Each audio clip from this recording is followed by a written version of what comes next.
Welcome back to All the Crackers in the Box. Here we are with our rainbow sweater. We're going to get working on this. Where's my purple? In with the in my yarn bowl. So I did get to the corner, and I decided I was going to add a chain one. Yep, a chain one right there, just to mark this corner. I want this to be a little squared off, so I'll have to do that on every corner. And I'm putting about 2 single crochets per double crochet on the side in each one. And that's what we're doing here. So we're doing down the side. We're gonna try our best to intertwine everything and go from there. So anyways, thanks for joining me here today, and let's do some crochet and talk about more crochet. Glad you're here.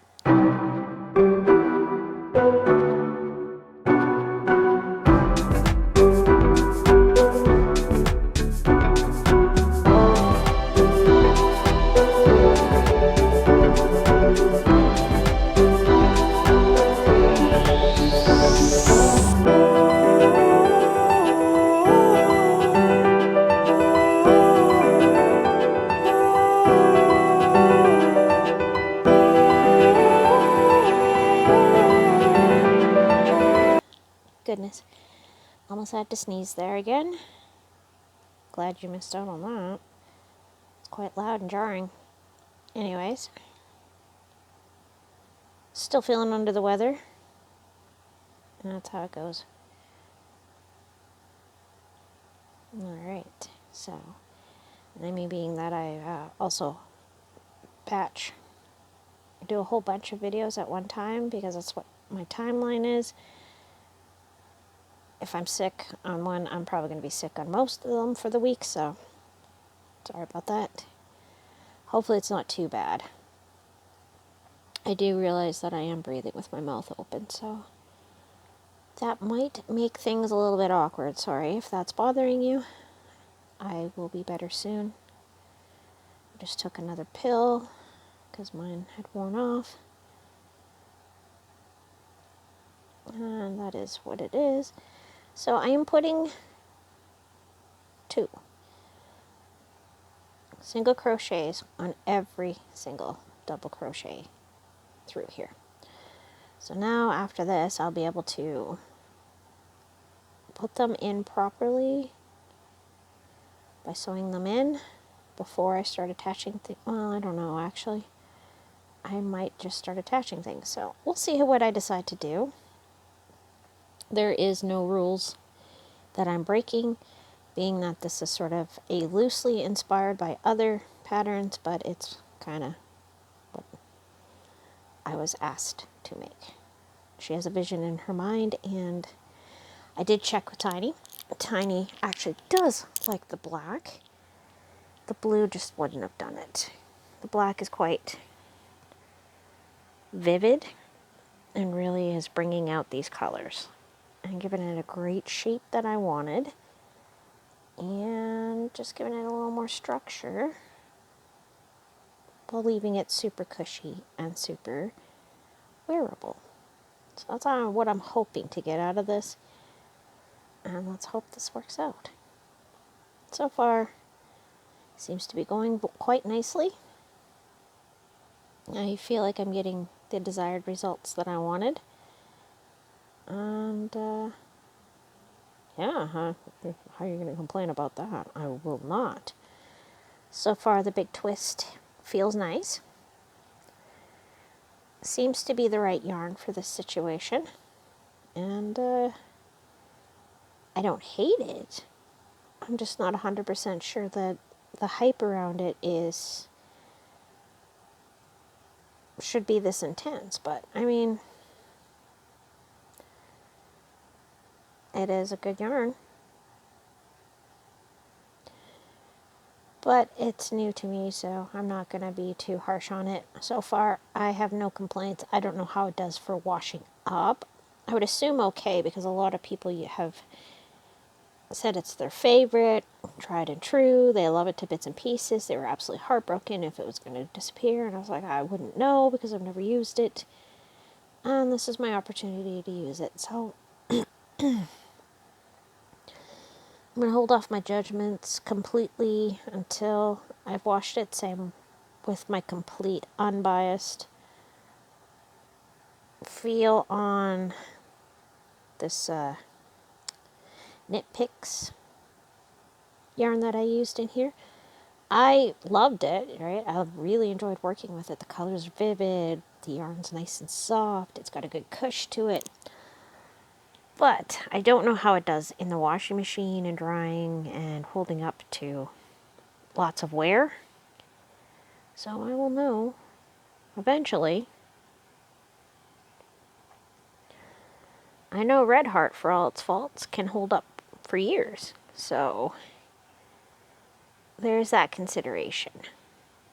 This is a total unknown to me, how the wear and tear is going to be on this one. But I feel like it's going to be fine. I don't have any warning signs inside of me telling me that, maybe this yarn isn't right for this project. I feel pretty good about it. And usually stuff that I'm not 100% sure is going to work out, I definitely feel like I'm doing something wrong. I actually don't feel like I'm doing anything wrong. I feel like it's going really well. So that's a good sign. You hope, anyway.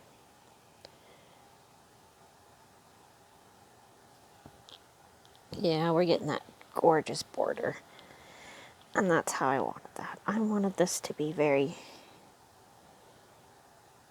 very nice. This is getting closer to my part of the vision. She just said rainbow. She just wanted lots and lots of colors. Because she likes rainbows and colors and loves to color and color, color, color. So, I want to make her dreams come true. As much as I can, of course. I mean, I'm not going to get her a kitten. We're not in a position to afford paying for cat bills and stuff. And unless I can afford to take care of a pet, I'm not doing it.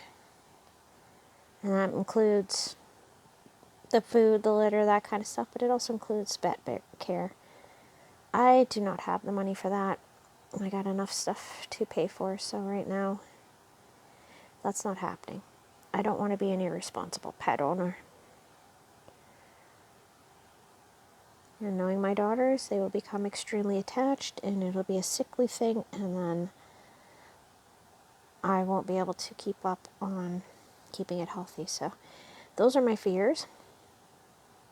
And I don't want to have to go through these conversations and difficult feelings with my kids. So we're just going to avoid it right now.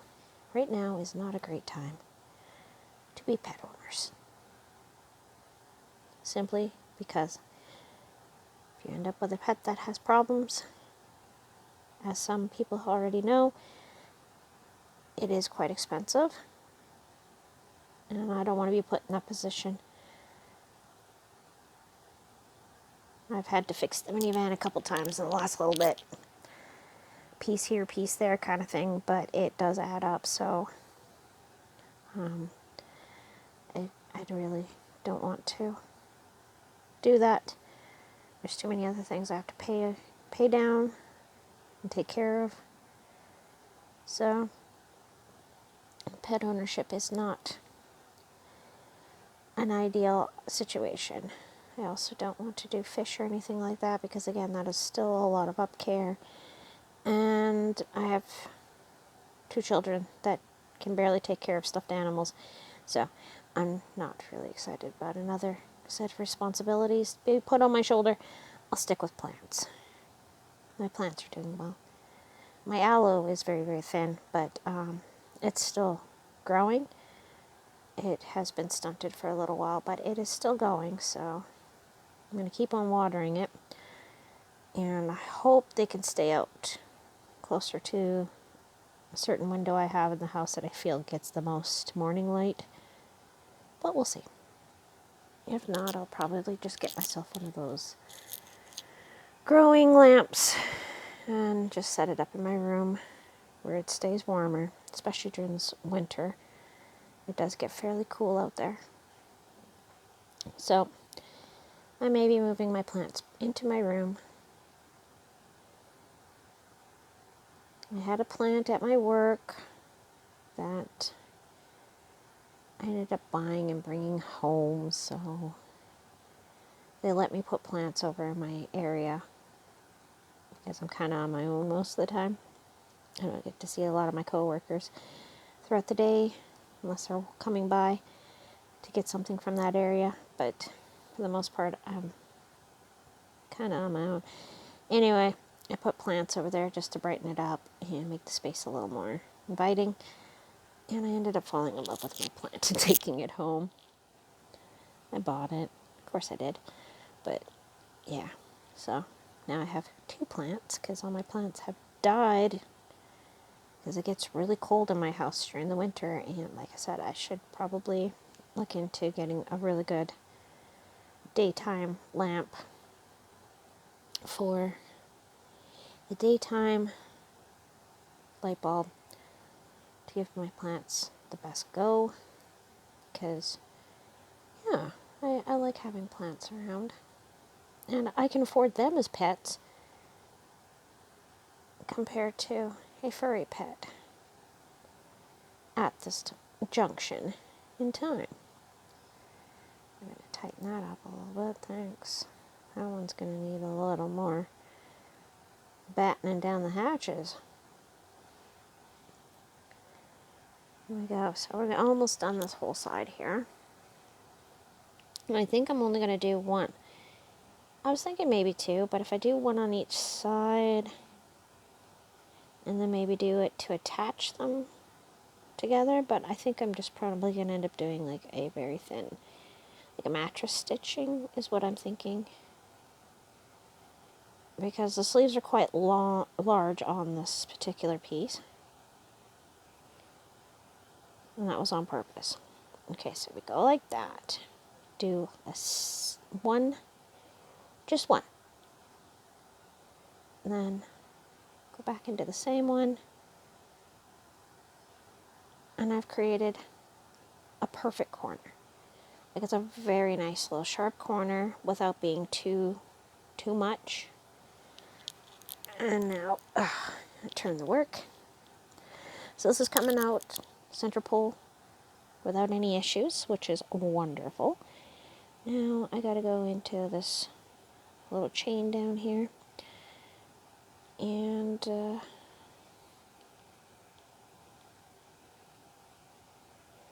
I think down here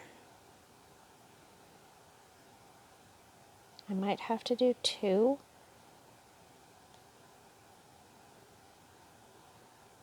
Yeah, I think I'll have to do 2 because I have 3 stitches in each one of these. There's 3, so maybe I should do 3, and that'll help with that puckering issue. I'll try it and see how that works out. So we're going to put 3 right into this one, so we just go 1, 2, 3, and then I'll just do 1 in here, and hope that will straighten up this whole mess that I have going on, because I feel like this end where I started is smaller than the top, and it is. I've measured it, it is a bit smaller, so I'm hoping that this can even this out a little bit and make the top and bottom a little bit closer. 2 and 3, because I don't want to have to turn it upside down or something silly. And that's 1. I think that's going to do it. And then if I do another row down here, and then maybe 3 rows down on here, so I'll do 3 rows. and then a small amount of ribbing maybe. Okay, so right now we're just going to go around once. Once I get to this corner, I'm going to cut it off. That'll be the start.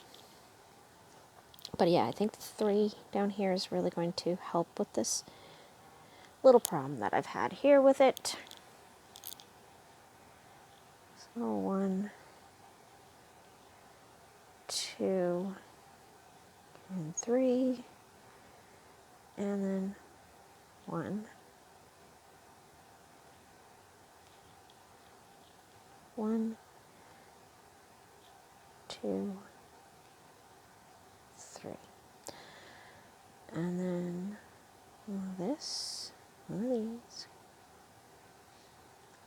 and then 1, 2, 3,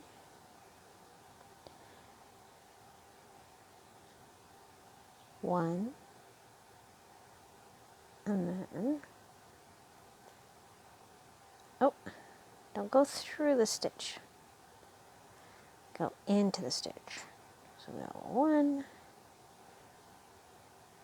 2, 3,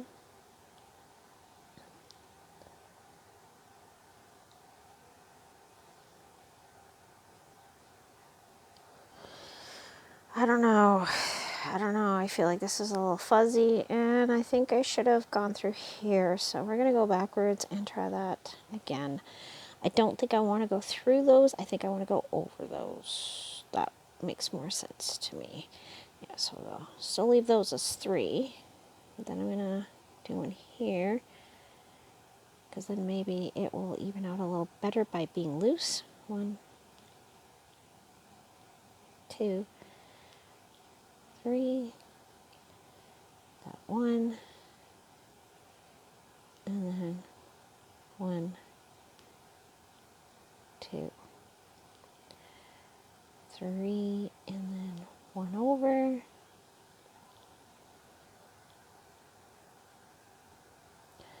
and then 1, 2, 3, 1 over. Yeah, I like the way that looks way better.